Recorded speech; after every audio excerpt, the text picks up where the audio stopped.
जंजाल बना दिया। इसलिए हाथी के दांत जो निकल जाते हैं फिर से अंदर नहीं होते हैं। अपनी पत्नी को संभाल कर रखो, पति को भी संभाल कर रखो, माँ बाप को भी संभाल कर रखो। ये माँ बाप कोई ऐरे गैरे नत्थु खैरे वगैरह पगैरे नहीं है।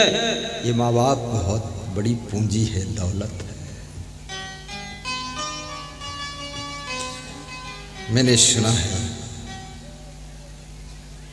किसी सज्जन के एक बेटा और एक बहू थी, दोनों मिल करके अपने माँ बाप को परेशान करते थे।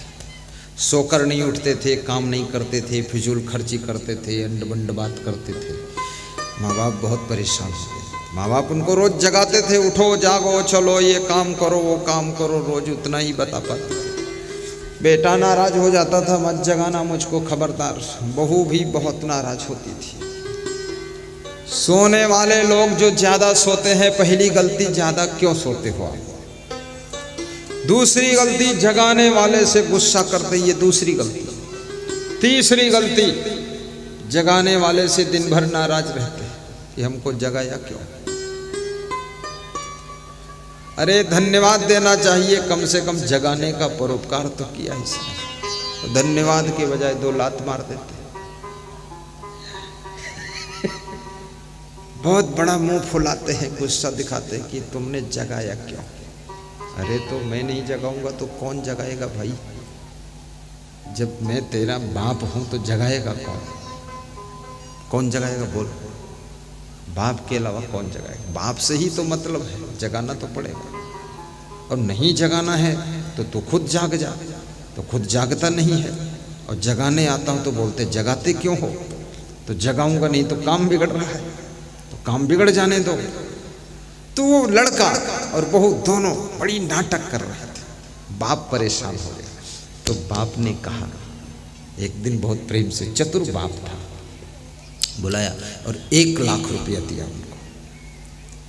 कहा बहुत दिन हो गए बेटा और बहू, अभी उम्र भी है आपकी, थोड़ा चारों धाम घूम आइए, मंदिर घूम आइए।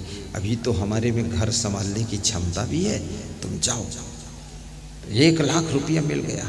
बेटा बहू दोनों तैयार हुए, बोले चलो ताज होटल में रहेंगे, बॉम्बे सैर करेंगे, दिल्ली सैर करेंगे, मद्रास घूमेंगे, बेंगलोर में चकड़ी काटेंगे। चले गए। 1 महीने के बजाय वो 3 महीने बाद लौटे, क्योंकि 1 लाख उड़ाना था। सब उड़ा उड़ू के खर्च खुर्च करके। इधर बाप ने क्या किया? बाप ने जो मकान था वो 3 मंजिल का, वो बेच दिया 1 करोड़ में। बेच दिया। जो रुपया मिला अपने अकाउंट में डाला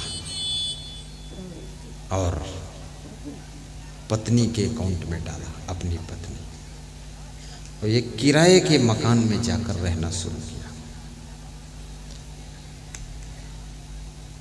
और जो मकान बेच दिया 1 करोड़ का, उसमें बोर्ड लगा दिया कि इस घर का मालिक अमुक जगह रहता है, जिसको संपर्क करना इस नंबर से संपर्क करो। लड़का बहू आए, वहाँ देखा खेल बदला हुआ है, मकान में कोई और रह रहा है, माँ बाप गायब हैं। पूछा कहाँ गए भाई माँ बाप? इसमें तो मेरे माँ बाप रहते थे, मेरा घर है। तो जिसने खरीदा था उसने कहा निकलो बाहर, ये रजिस्ट्री देख लो, मैं खरीद चुका हूँ। अरे ये क्या हो? नाराज मत हो, जिन्होंने मेरे हाथ घर बेचा उन्होंने कहा था अगर कोई, नाराज मत हो, जिन्होंने मेरे हाथ घर बेचा उन्होंने कहा था अगर कोई आएगा बात करना चाहेगा तो इस नंबर से बात करा देना। बात कराया। तो बाप ने कहा यहाँ आ जाइए, मैं यहाँ हूँ। तो वहाँ पहुँचे, रिक्शा पर बैठ करके पति पत्नी, पुतोहू और पुत्र दोनों पहुँचे। कहा पिताजी ये क्या बात है, आपने घर बेच दिया, अब हम कहाँ रहेंगे? बोले मैं आपको इसीलिए बेचा हूँ, अब तुम चाहे जहाँ रहो, क्योंकि हम तुमको छेड़ना नहीं चाहते, जगाना नहीं चाहते, और ना तुमको हम कुछ कहना चाहते। तुम चाहे पेड़ के ऊपर चढ़ के रहो, चाहे गड्ढा खोद कर दो। और तुम्हारी पत्नी ये भी चाहे जैसे रहे, चाहे नंगी घूमे, चाहे आधी नंगी घूमे, और चाहे बांगड़ू बन के घूमे, कुछ भी करे, खूब फैशन करे, जो करे खूब दोनों ड्रामा करो जाकर, बस मेरे का पिंड छोड़ दो। बोले पिताजी ये कैसे बनेगा? बोले ये पकड़ो 3 लाख रुपए, जाओ किराए से रहो जाकर, फिर मकान बना लेना और रह लेना। 3 लाख दे दिया। 10-5 दिन ढूंढते रहे, कमरा मिल जाए, कहाँ मकान मिलेगा। सारा दिमाग ठिकाने आ गया, नींद हराम हो गई। प्लेटफार्म पर भी पड़े रहे, फुटपाथ पर पड़े रहे। जब अलग लिया, आहा, मकान किराए से गजब हो गया। सारी समस्याएं उनके ऊपर, सारा सिस्टम बदल गया। सवेरे 4 बजे जागने लगे, खूब काम करने लगे, दिमाग ठिकाने आ गया, सब हालत खराब हो गई। ऐसा हाल हो गया। चले जाओ, चले जाओ। ये बहुत बड़ी माला गुरु जी को पहनाने के लिए लाए हैं। देखो श्रद्धा बहुत है, श्रद्धा बहुत है। अब ये सोचो, जब इसको 5-6 लोग लाद कर लाए तो इसको अकेले में कैसे संभालूंगा? वहीं रख लो, टेबल पर रखो, साफ सुथरा। लेकिन श्रद्धा इतनी है कि मैं अपने संत को, मैं अपने गुरु को सबसे बड़ी माला पहनाऊंगा, इतना बड़ा आदर करूंगा। नेताओं का आदर तो दुनिया स्वार्थ में करती है, पर मैं मेरे गुरु का आदर हम सब भक्त लोग मिलके परमार्थ के लिए करेंगे, धर्मार्थ के लिए करेंगे। मेरा गुरु महान है। ऐसा सोच करके ये दिनेश राय जा रहे हैं। हाँ, निकल जाओ, निकल जाओ।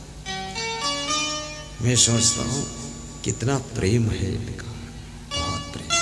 अभी पहनूंगा माला, थोड़ा सा सत्संग हो जाए।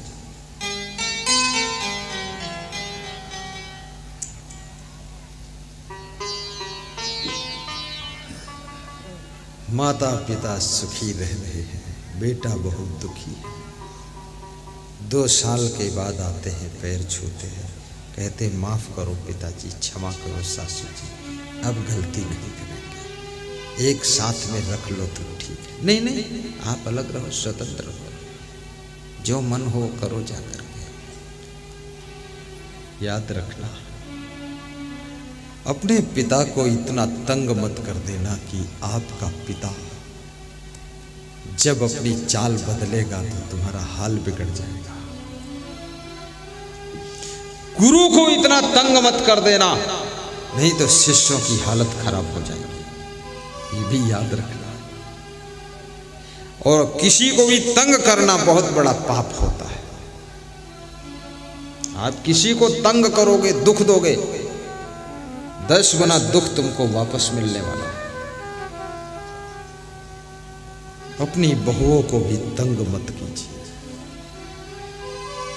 बेटियों से भी मैं कहूंगा, ससुराल में जाना तो वहां भी किसी को तंग ना करना। मायके में रहो तो अपने माँ बाप को तंग ना करो, थोड़ा संतोष से रहो। गुस्सा भी मत करो, ये क्रोध बहुत खतरनाक है। ये क्रोध रिश्ते बिगाड़ देता है।